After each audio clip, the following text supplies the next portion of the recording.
In this video, I'm going to share why most New Year's resolutions fail and what I'm doing to keep myself from being a part of that group. And by the end of this video, I'll share with you 4 main ideas that can help you maintain and sustain the habits that you're wanting to create in 2022 and apply them on a consistent basis into your life.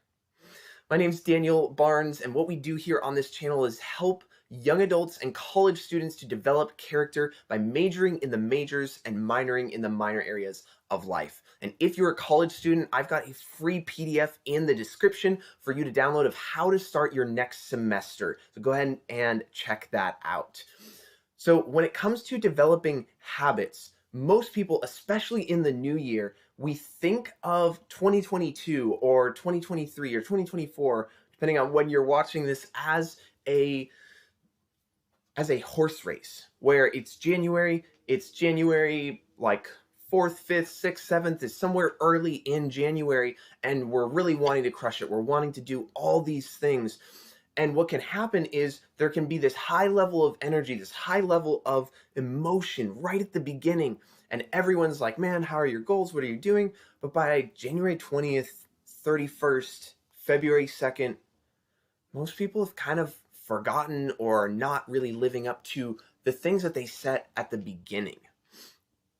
And as you're thinking about your 2022, as I'm thinking about my 2022, the thing that I'm thinking about is this is a marathon. This is a 36-month period of life.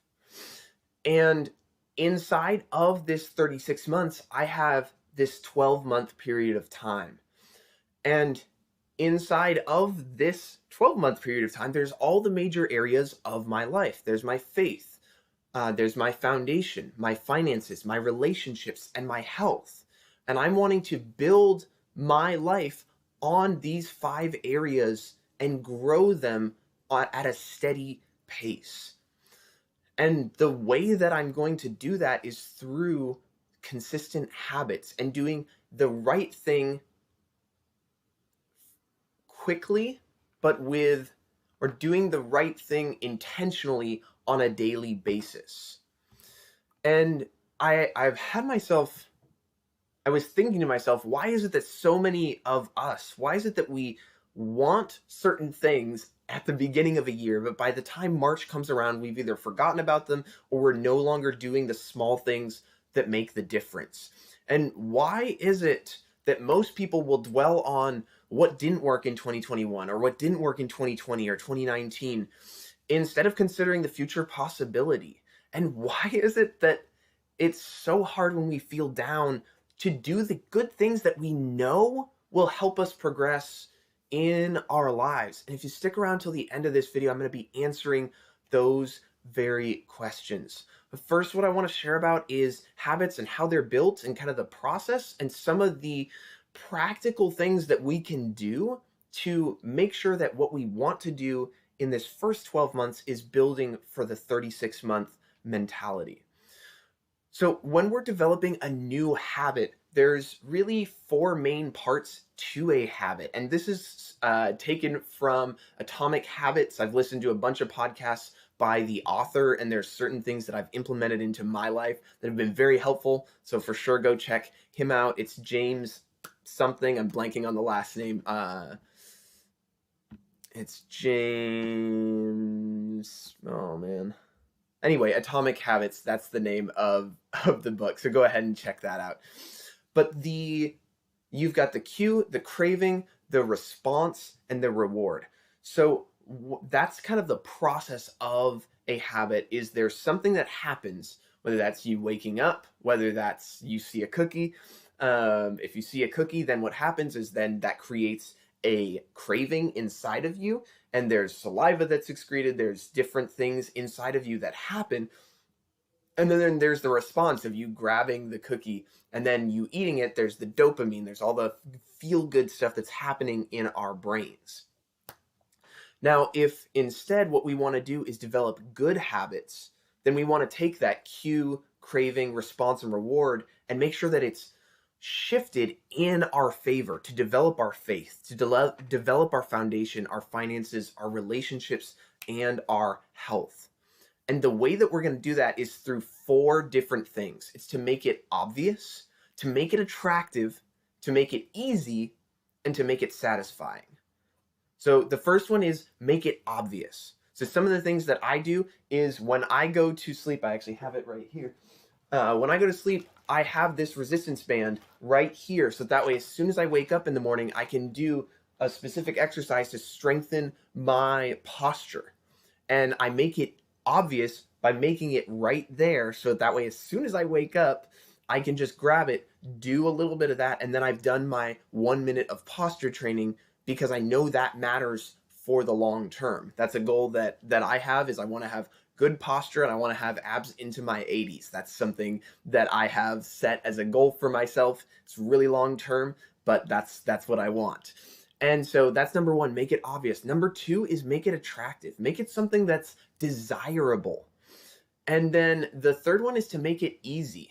Again, if we can lower the barrier to entry, to make it as simple as possible to engage in the things that are good for us. So this can be like if we want to run in the morning or work out in the morning, it can be making sure that we're wearing the clothes that we're going to work out in the next morning at night. Or it can be choosing your outfit the night before, so that way as soon as you wake up, you don't have to make that choice. And then the fourth one is to make it satisfying. So thinking, what are the ways that when I do the thing that I know I want to do, how can I make it enjoyable and satisfying and something that brings life and more value to me? And so those are the 4 steps. And again, if you want more on that, look up Atomic Habits. There's a bunch of great podcasts. There's a Lewis Howes podcast with the author that was probably my favorite of the interviews that I saw. There's also one with Mel Robbins. So go ahead and check those out for more info on that.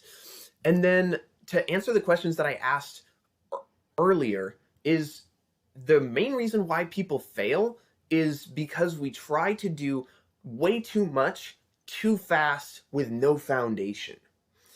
And what I mean by that is it would be unwise, in my opinion, to go from 0 to wanting to make 90 videos in 90 days, which is something that I'm on the journey of doing, if I did not have anything before that to build upon.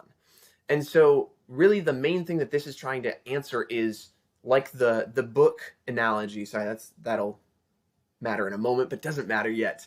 But the book analogy of, I just want to read 1 page today. That's, if I start there, that's not where I want to end up. I want to read a lot more than 1 page per day. But it's something that's small enough that even if I only have a couple minutes, I can read that 1 page and I enjoy it. Why? Because I feel accomplished. Again, I'm making it satisfying and I'm making it easy. And I've got a book by my bed so that it is obvious. So I can wake up and I can read 1 book. And then the second thing that happens is most of us haven't developed confidence and then intentionally attached positive emotional energy to what we have done well in the past. So going back to what the thing that's allowing me to make 90 videos in 90 days is because I have consciously attached a ton of positive emotion to when I made 60 videos every single day while I was in Ecuador this last summer. And I made 44 or 45 9 to 10 minute story videos the summer before that. And so when I'm thinking about, oh, could I do this? Could I grow my YouTube channels, share things that are really valuable to other young adults and college students? I'm going, well, I did it for 60 days while I was in Ecuador. I did it for 45 days in 2020, I think that was. If I did both of those, I bet I could do this too. And so that's something that builds my confidence, and I've intentionally replayed that memory in my mind over and over again because I know that that's going to build something in me that allows me to do what I'm wanting to do now. And the third thing, the reason why it can be so hard for us to do things when we feel down is because we don't have accountability and community that will support us in that process. I know I'm not going to feel like doing this every single day. there are going to be things that we have to do on a daily basis that we're just not going to want to do. And that doesn't mean that we shouldn't do them. In fact, I was listening to an Ed Milet and Micro podcast today, and one of the things that he was saying was that it's the most important when we don't feel like doing the thing that we want. And it's more important to do the right thing in those moments, because that develops a consistency and a character, and it builds confidence in ourselves that we can create that result. So thank you so much for watching this video. If you can, go ahead and give this a like. In fact, please do give it a like so that way other people can find this information, especially other college students and young adults. And if you want to join this community, go ahead and subscribe, as well as you can follow me on Instagram. My links down in the description, and I make sure to post whenever I'm posting new videos here, and I'll be continuing to post there as well. So thank you again for investing your time. Adios.